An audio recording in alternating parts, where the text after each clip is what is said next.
Hey guys, and welcome back to another video. I am the Twisted Jedi, and we just got the latest community transmission for Star Wars Battlefront 2, and this is going to be covering everything you need to know about the Battle of Geonosis update, which of course releases in 2 days on the 28th. So I'm going to jump into it. There's a lot to go over, so we're just going to get started right away. Now, it obviously starts off with an image of Obi-Wan with the community transmission. There's the trailer that we got a few days ago, which obviously I'm pretty sure was supposed to drop with this community transmission, but it did get leaked a little early, so they just left it up online. The next thing that it jumped into was the 212th Attack Battalion. It spoke about them for a little while and said that they will be 20,000 credits, or you can get the bundle deal for 40,000 credits for all 3 trooper classes. It also spoke about Obi-Wan Kenobi and said he will be 35,000 credits, the same as General Grievous was, and his robed appearance will be classified as rare for 20,000 credits or 500 crystals.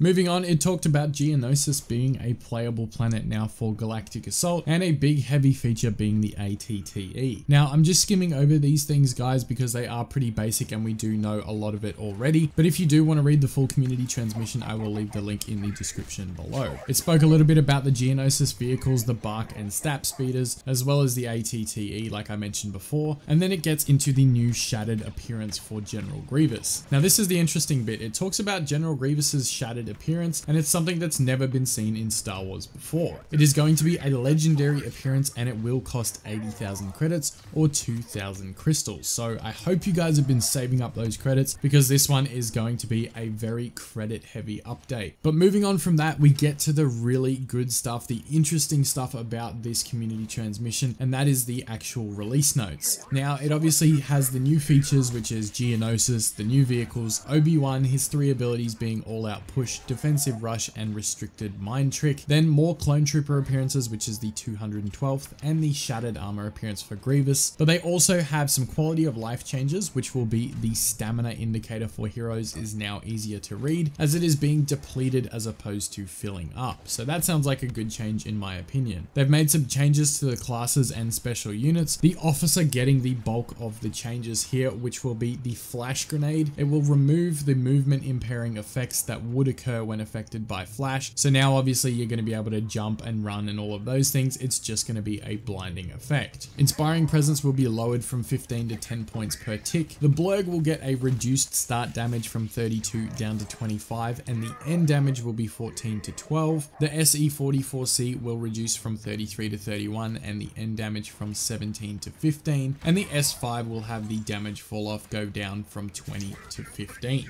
So a lot of changes to the officer. It's receiving a really big nerf. It is a much needed nerf though. Those damage on those weapons has been ridiculous, and we know the battle point gain has a huge advantage to play officer, so it'll be good to see after the update a lot of the other classes being played. The specialist got a crosshair issue fixed as well, which wasn't really a massive deal. I never had it myself, but I'm sure a few people would have, enough for it to be fixed. So other than that, that's all the class changes. We're going to get into the hero changes, and General Grievous has a ton of bug fixes, so I'm going to go through this really quickly. They have improved the reliability of Unrelenting Advance blocking incoming blaster fire from the front side. Unrelenting Advance will not be blocking explosive shots or special hero abilities though. They've improved Grievous's rotation speed when using Unrelenting Advanced, and also increased the damage from 75 to 110 points. On top of that, they reduce how often Grievous's Unrelenting Advance deals damage from 1.5 seconds to 0.75 seconds, and they also fixed an issue that allowed you to re-trigger the Unrelenting Advance ability.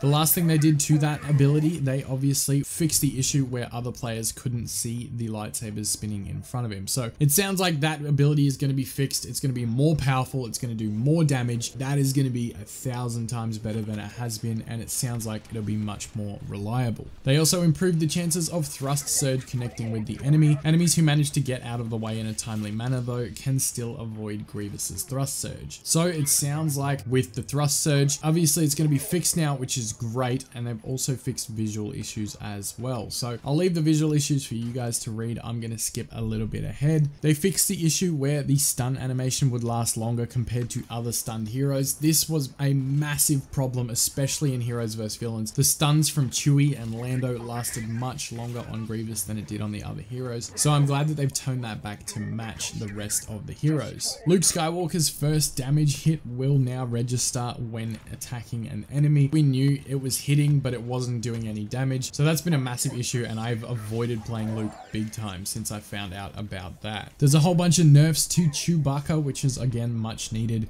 Furious Bowcaster's rate of fire is going down. The stun time of the grenade is also going down. The overheat per bullet is going up. They've also reduced the number of shots with Furious Bowcaster from 14 to 10 and reduced the cooldown for the Furious Bowcaster ability. So it sounds like a big nerf to Chewy. He's also getting reduced explosive damage from the main bullet, blaster damage from the main bullet, increased end damage, explosive damage of the scatter bullet, and an increase in blaster damage of the scatter bullet from Furious Bowcaster as well. So a little bit of up and down there. If you guys want to read through all the number changes, that'll be in the full community transmission below. They've made some changes to Arcade to improve the gameplay flow by removing the spawn timer. Starfighter Custom Arcade, they fixed an issue where playing as a Separatist Starfighter would spawn inside an out of bounds area on Ryloth and Camino. There's been a few map changes as well and matchmaking changes, but nothing really worth noting. Just a few small tweaks here and there, and then some other tweaks to the vehicles. They've reduced the speeder's collision damage to prevent road kills at low speed. They've also applied gamepad aiming improvements to the 74Z